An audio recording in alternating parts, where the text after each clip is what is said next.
Hello everyone, welcome to another video. Now today we're going to be looking at something a little bit special. It's this thing here. This is the brand new VPG Sim Mustang GT3 wheel rim. Now this isn't a replica.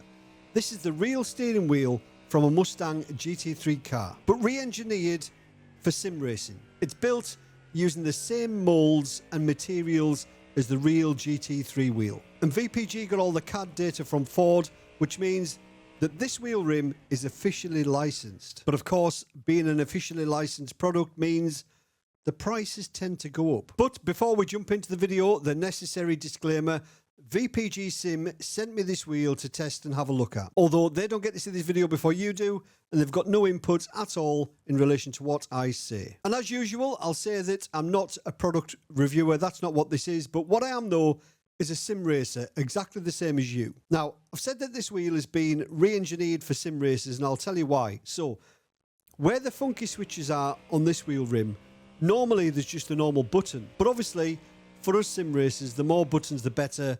And we do like a funky switch. So instead of the two buttons, they've added the funky switch. And I'm led to believe at the top of the wheel rim, where it says GT3 on the real steering wheel in the real car, that is plastic. I think this is aluminium. So it's got 10 front automotive grade buttons, each with 4 RGB LEDs. It's got 2 Auto P9 rear buttons. It's got 2 7-way funky switches with integrated push button and rotary encoders. And it's got 3 automotive grade Elmer 12 position rotary switches. It's got magnetic paddle shifters with a Hall sensor dual clutch. And it's made from beautiful carbon fiber, which means it's light.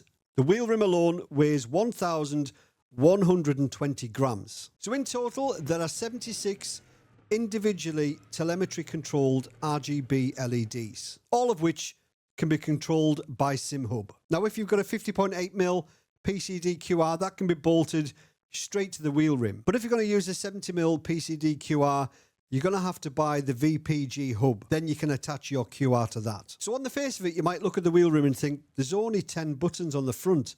It doesn't seem a lot. But in reality, you've got 90. So let's have a look at the wheel and the features. So as you can see, we have got 1, 2, 3, 4, 5, 6, 7, 8, 9, 10 buttons on the front.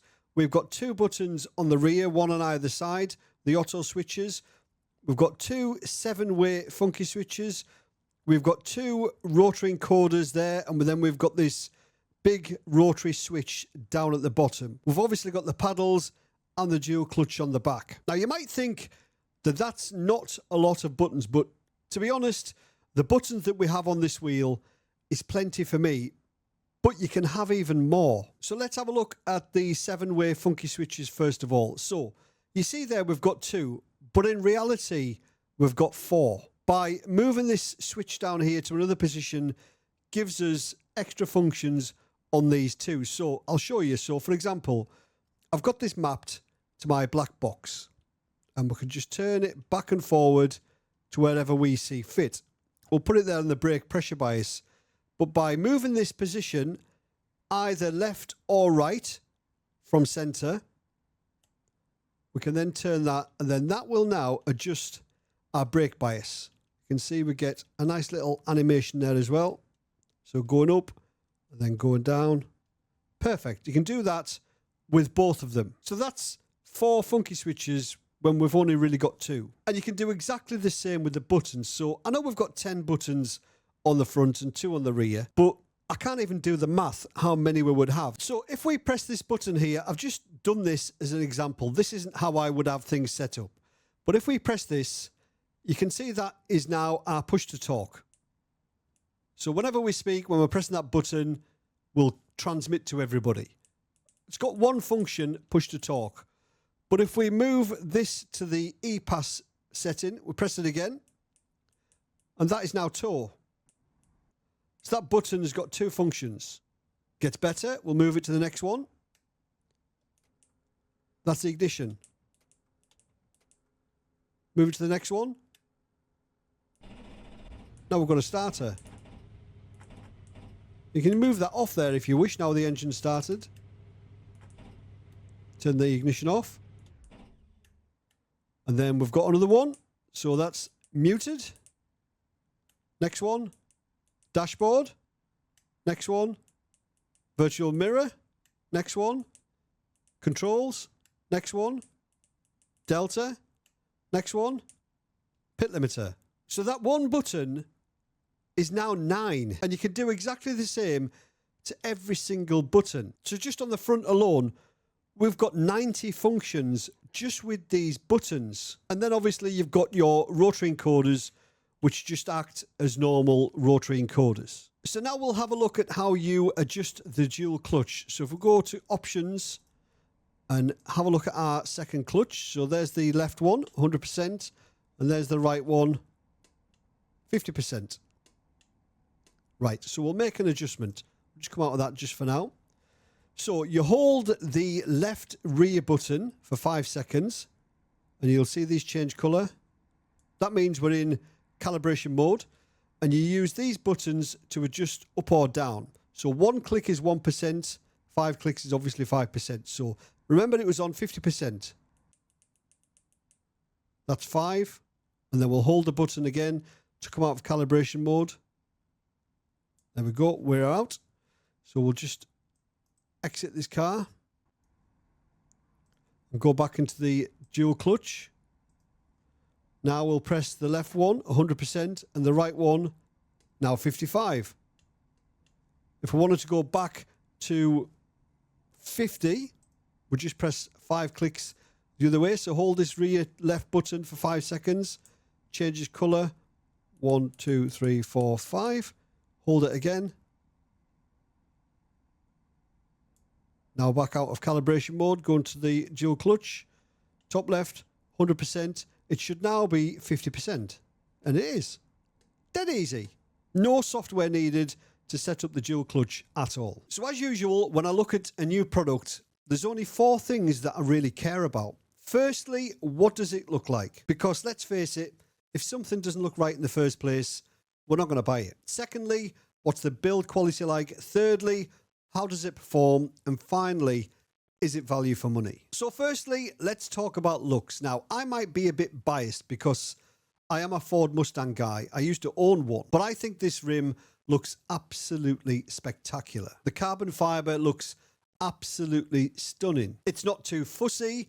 There's not a million buttons. I think they've absolutely nailed the design. It looks brilliant, but it's obviously super functional. Now let's talk about build quality.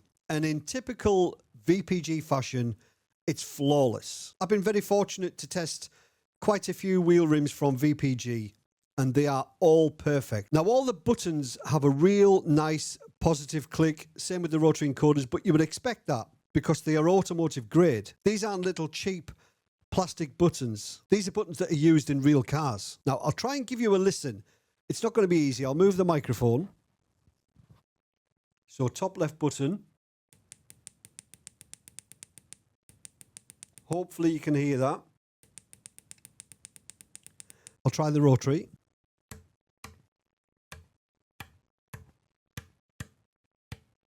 So that was one of the big rotaries on the front. I'll try the small funky switch. Probably not the best test, but that's the best you're going to get. Shifters aren't too clicky. I do have a bit of a noise gate on, but still, they're really quiet. But for a content creator, that's perfect. It's obviously a premium product, but it actually feels like a premium product. It's not dressed up. You can tell it's the real McCoy. Now, onto performance.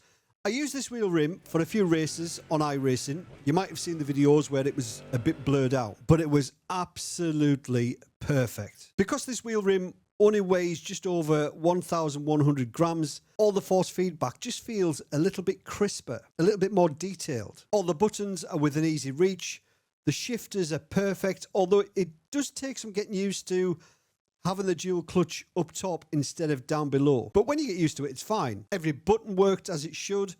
Never missed a shift. Absolutely perfect. Now, let's talk about price. As you would expect, officially licensed Ford Mustang GT3 wheel made from the real mold using the same materials, it ain't going to be cheap. And whether something is worth it it's very subjective. It depends how deep your pockets are. But I always say nice things don't come cheap, no matter what it is. So for the wheel rim alone, without the VPG hub, it's going to cost you £1,599 plus VAT. And if you did need the VPG hub on the back, that's another £49 plus VAT. So in the UK, if I wanted to buy the wheel rim that I've got now, including VAT, it's £1,977. I know, it's expensive. And there's going to be people out there that say, there's no way on earth I am paying that for the steering wheel. And you've got a point. But if you're a Ford Mustang fan and you want a genuine